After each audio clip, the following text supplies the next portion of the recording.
kendo ni gima litna ka Brian podo pako poden katikati podo pako jo Wamunyoro kech Wamunyoro gi temo osetuono ganda luo kura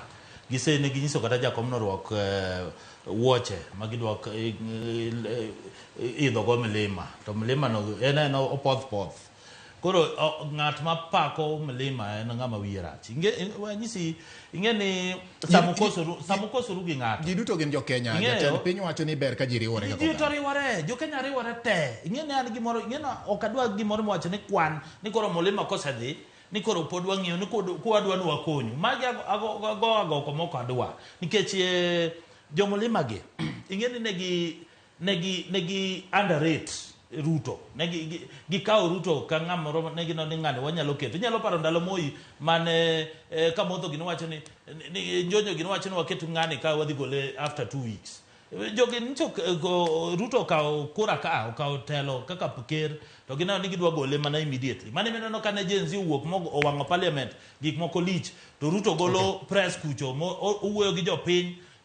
men kaka rais to dwaro ni deputy ni obed kude machiegni deputy ni Mombasa embe koro keto flag ariyo kucho jogi gi microphone maduong' mar president embe koro owuoyo gi jopiny to jogi ne dwani mondo gole to ngene sama osegol ng'ato nikech ogol ringo e dhog rigiji koro ngene sama ogol ringo e dhogi to iburu wuoyo kaka idwa wuoyo sama ukoso nugi ng'ato pod oywak mane meno Ruto pok odhi Mount Kenya nikech oweye mondo oyuag gik mondo oywago gik komedi moko mowacho go kata no wuoyo gi wek ka to wanyise ni seche sani ka ponin gi mirima matin kidwa nyiero matin ti rigiji ko wuoyo to ibro miyo mor matin nikech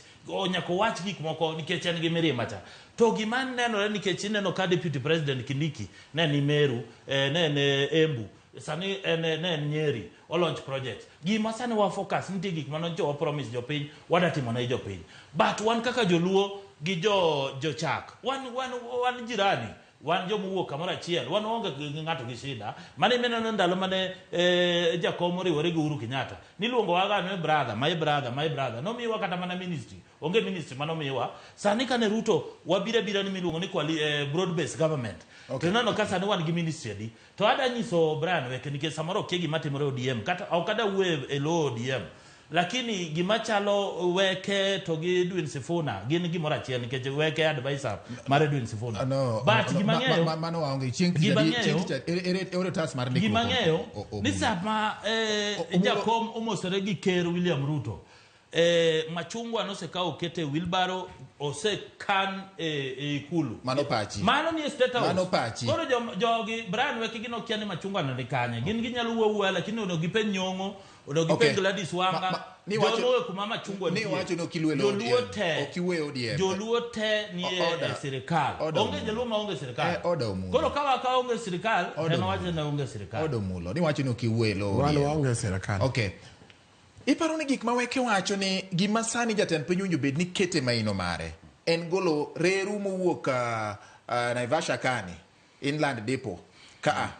nyaka Kisumo ogol yo ma Nakuru ma dual carriage mawuok ma Summit ni chwade korie Kericho morie Loret nyaka Buye orie kono iparo ni gin gik moko winjore sani ang'o mo winjo bed ang'o mono magi mondo ket ni gin gik manie mage plan mantie nikech king'iyo kata gazette notice mano ogol nyoro nitie tenders mose landi to my first time ma jomumias oyudo bonus my first time ma mumias regoniam my first time Masone Sugar oyudo profit ma 2 billion my first time inano ka Ruto se Homa Bay inano ka programs gi projects matimore Nyanza ingene seche ma jo Mount Kenya wuoyo gin ngene namba chiel no ka gidhi kata December kana gidhi Christmas dhi karot ler king'iyo Mount Kenya county ka county nigi level 4 hospital county ka county nigi university wan kocho kane jidhi